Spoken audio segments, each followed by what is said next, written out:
नमस्कार, जोहार। स्वागत है आप सभी का संकल्प से सिद्धि कार्यक्रम में। इस कार्यक्रम के माध्यम से हम आपको ऐसी पर्सनालिटी से मिलवाते हैं जिन्होंने अपने जीवन में एक संकल्प लिया था। उस संकल्प को पूरा करने के लिए उनके अंदर एक जुनून आया और उन्होंने उस कार्य को सिद्ध किया। इस कार्यक्रम में आज हम आपकी मुलाकात करवाएंगे इकोस्ट्रक्टिव इंजीनियर्स एंड प्लानर्स के CEO और फाउंडर अजय कुमार सिंह जी से। तो अजय जी, बहुत बहुत स्वागत है आपका इस कार्यक्रम में। अजय जी, पहले तो हमें आप अपने स्टार्टअप के बारे में कुछ बताइए। मैम, हमारी जो स्टार्टअप है बेसिकली इसकी जर्नी 4 साल पहले स्टार्ट हुई थी और अभी हम 6-7 सेक्टर्स में सर्विसेज प्रोवाइड करते हैं। Basically architecture, construction management, waste management एक यूनिक कॉन्सेप्ट है हमारी फर्म का। तो हम उस पर भी प्रैक्टिस कर रहे हैं वेस्ट मैनेजमेंट 2 सालों से, और प्रोजेक्ट वेस्ट मैनेजमेंट के रिगार्डिंग भी मैम। अजय जी, आपका एजुकेशन कहाँ से हुआ? जी मैम, मेरी सिविल इंजीनियरिंग है बैंगलोर इंस्टीट्यूट ऑफ टेक्नोलॉजी से हुई थी। 2013 में मैंने पास आउट करा था एंड आफ्टर देन 4 सालों तक मैंने जॉब करा एज अ सिविल इंजीनियर। कुछ रोल्स एंड रिस्पॉन्सिबिलिटीज़ चेंज होते गए जैसे जैसे time passes away, you have to change your roles and responsibilities.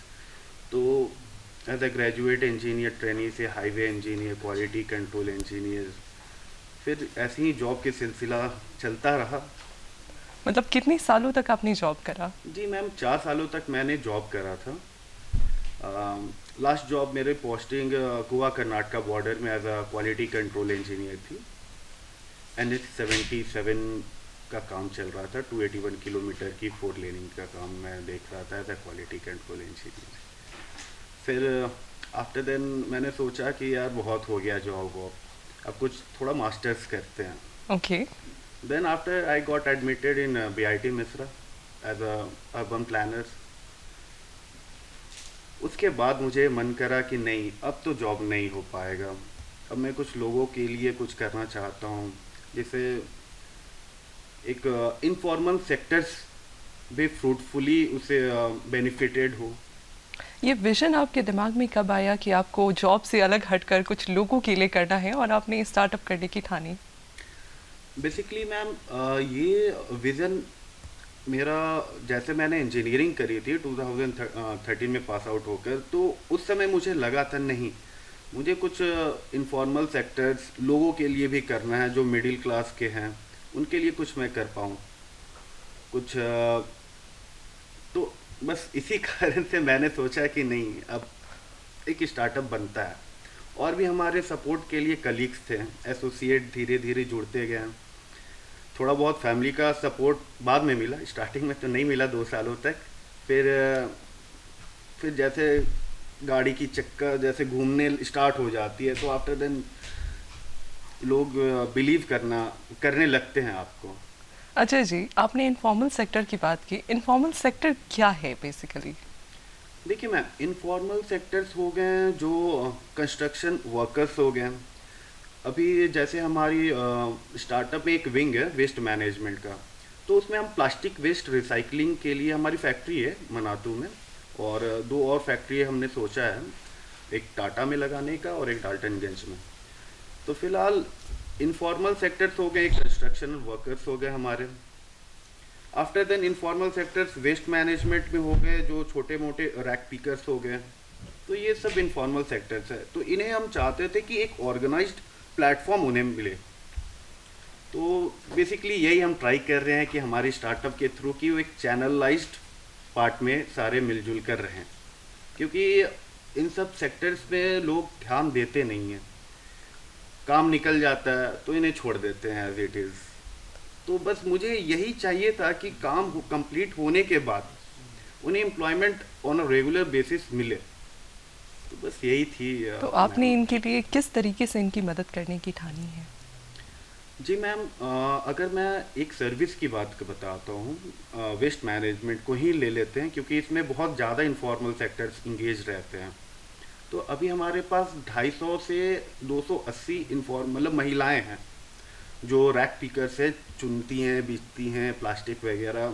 तो इसे हम ऑर्गेनाइज्ड वे में उन्हें एक कार्ड्स बनाते हैं उन्हें जो सरकारी योजनाएं जो चल रही हैं प्रधानमंत्री की, तो उनके साथ हमें स्ट्रीमलाइन करने की कोशिश करते रहते हैं मैम।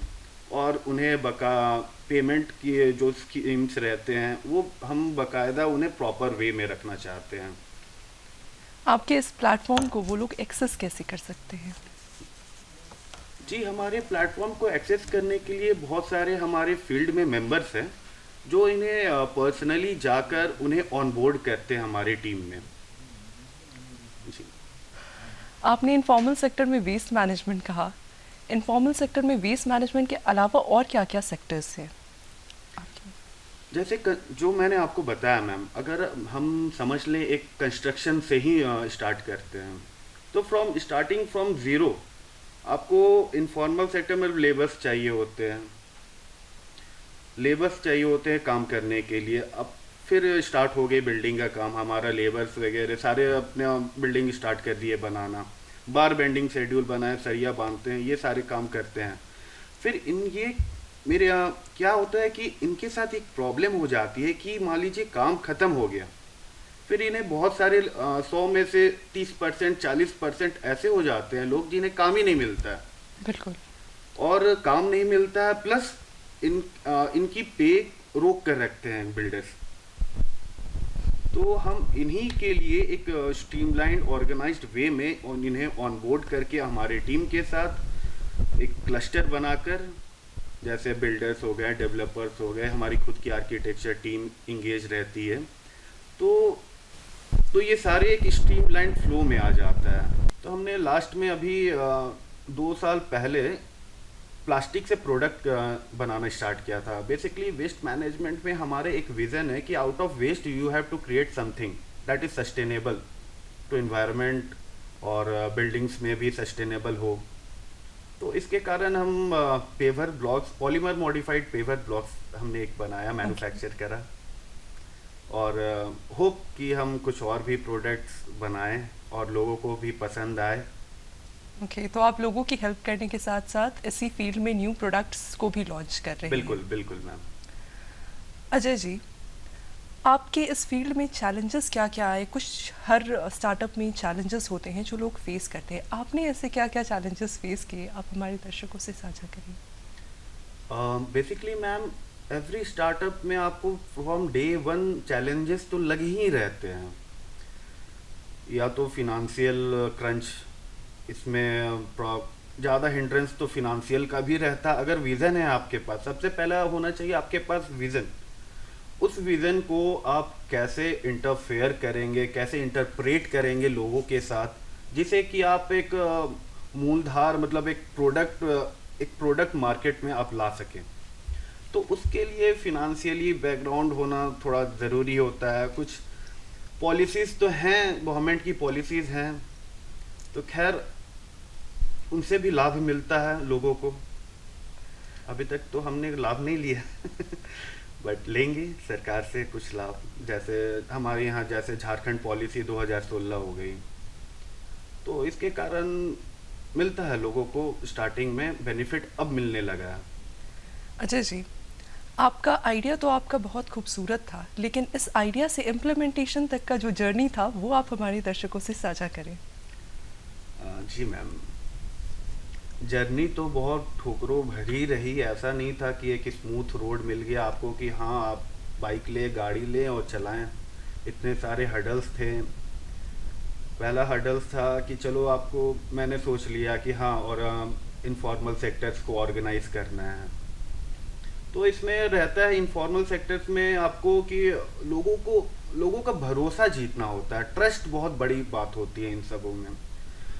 तो हमारे यहाँ पे जैसे आप रांची की बात करें, तो हमारे यहाँ झीरी डंपयार्ड है।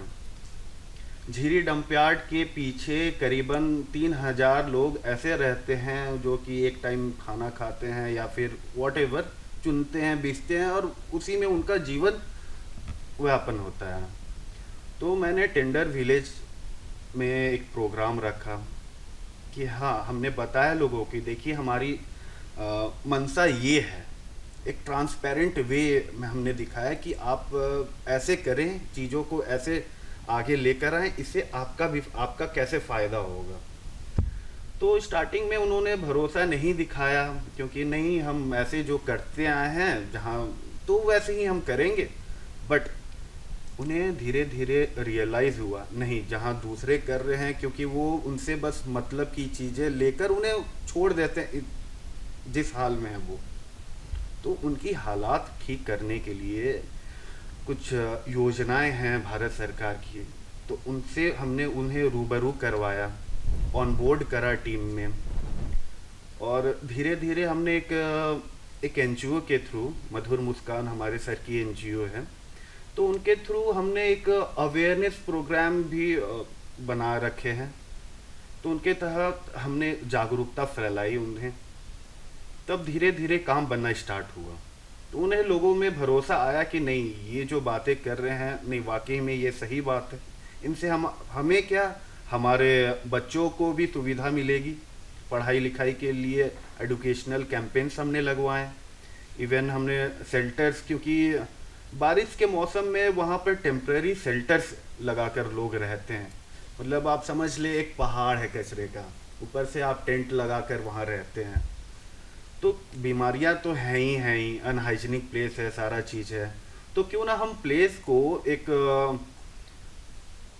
एक ऐसे सस्टेनेबल वे में, एफिशिएंट वे में स्पेस को यूटिलाइज किया जाए जिससे आपकी गंदगी आपके यहाँ ना आए। बिल्कुल। तो हमने ऐसे कुछ शेल्टर्स प्रोग्राम बताए, उन्हें कुछ पॉइंट आउट करा, फोकस करा कुछ पॉइंट्स पे कि इस पे आप ध्यान दें, हाइजीन पे। तो ऐसे धीरे धीरे चलता गया प्लान। तो अब धीरे धीरे यू नो एक स्पीड अप मिलती है। अच्छा जी, आपकी जो रैक पिकिंग होती है उससे सामान क्या क्या बनता है? देखिए आप सामान की बात, अभी हम फिलहाल पेवर ब्लॉक्स में कर रहे हैं, क्योंकि एक तो रिसाइक्लेबल्स प्लास्टिक्स होते हैं। तो रिसाइक्लेबल्स तो ठीक है, उसमें कोई झंझट नहीं हो और रिसाइकल हो जाएंगे। बट प्रॉब्लम क्या होता है कि जो नॉन रिसाइक्लेबल्स हैं उनका आप क्या करोगे? लैंडफिल की वॉल्यूम तो दिन पर दिन पहाड़ बनते जा रहा है, माउंट एवरेस्ट भी लग रहा है फेल हो जाएगा कुछ सालों में, पता नहीं। तो हम इस प्रॉब्लम को एक सॉल्यूशन देना चाहते थे, तो इसे हमने कन्वर्ट करा कंस्ट्रक्शन मटेरियल में। मेरा मेन था मोटिव कि इसे कंस्ट्रक्शन मटेरियल में कन्वर्ट करना है, क्योंकि प्लास्टिक है ये, अगर आप पेवर ब्लॉक में आप यूटिलाइज कर रहे हैं जो हमने करा, तो इसमें क्रैकिंग वगैरह कुछ प्रॉपर्टीज़ होती हैं, chemical physical properties as well as mechanical properties paver blocks की, तो वो इन्हेंस हो गई, 20% वो इन्हेंस हो गई। तो हमने बोला अच्छा बहुत बढ़िया बात है। तो इसे हमने गवर्नमेंट के सामने प्रोटोटाइप बनाकर इन्हें प्रस्तुत किया। इको स्ट्रक्टिव जो नाम है वो काफ़ी यूनिक है, इसका कंसेप्ट आपको कहाँ से आया और इस नाम का क्या मतलब है? इको फ्रेंडली प्रोडक्ट्स मैन्युफैक्चर करना तो एक मेरा बहुत बड़ा मिशन है, तो इसलिए मैंने सोचा ना कंपनी की नाम जो भी रहे वो नोमेनकल्चर विज़न से मिलता रहे। क्योंकि आप जैसे फर्म का नाम, कंपनी का नाम आप लेते हो तो कहीं ना कहीं नाम में दिखता है, रिफ्लेक्ट करता है कि आप चाहते क्या हो। तो यही कारण था हमने ऐसा नाम लिया। और इंजीनियर्स एंड प्लानर इसलिए मैंने रखा कि मैं खुद civil engineer and urban planner हूँ, तो एक लगे कि good sustainable and good thing आ रही है हमारे इन्वायरमेंट के इको लिए। फ्रेंडली कैसे है ये चीज़ आप हमें बताइए। देखिए मैम, इको फ्रेंडली जैसे अभी जो प्रोडक्ट्स हैं हमारे, जैसे आप पॉलीमर मॉडिफाइड पेवर ब्लॉक्स और ब्रिक्स की भी बात कर लें, तो एक तो हमने कार्बन इमिशन को हटाया। जैसे नॉन रिसाइक्लेबल्स को लोग जला देते हैं, एयर पोल्यूशन होता है उससे। फिर से वो रिसाइक्लेबल्स को आप डंप यार्ड में करते हैं तो लैंड पोल्यूशन होता है।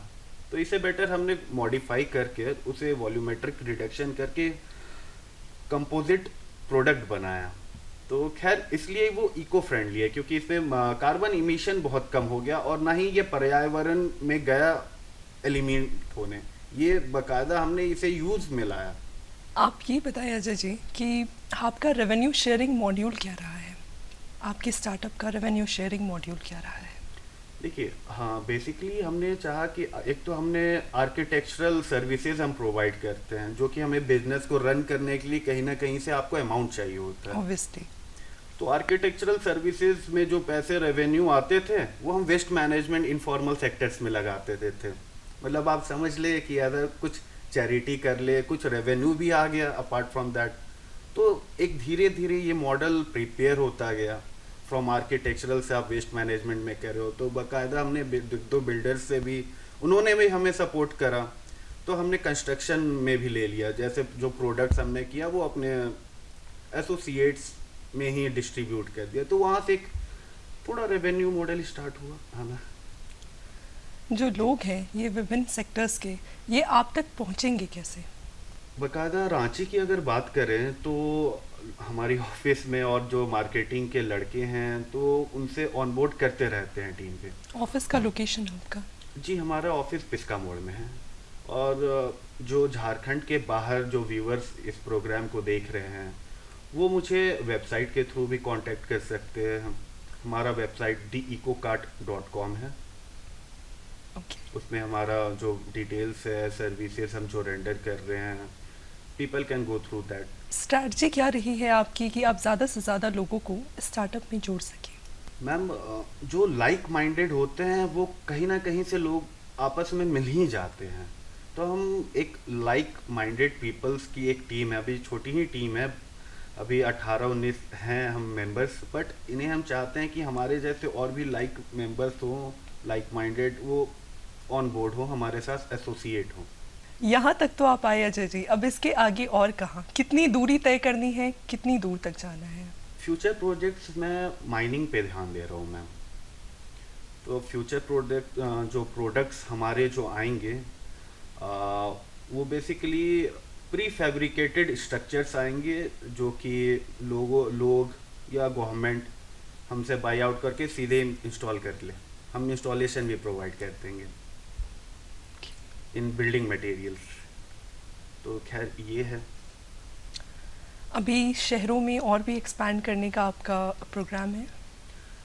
इसे हम, और जैसे हमने बताया था कि हम इसे और भी यूएलबीज में रेप्लिकेट करेंगे, और भी लोगों को जोड़ना है। अभी बहुत, इंडिया की पॉपुलेशन तो आप जान ही रहे हैं कितनी अनऑर्गेनाइज्ड वे में फैल रहा है ये।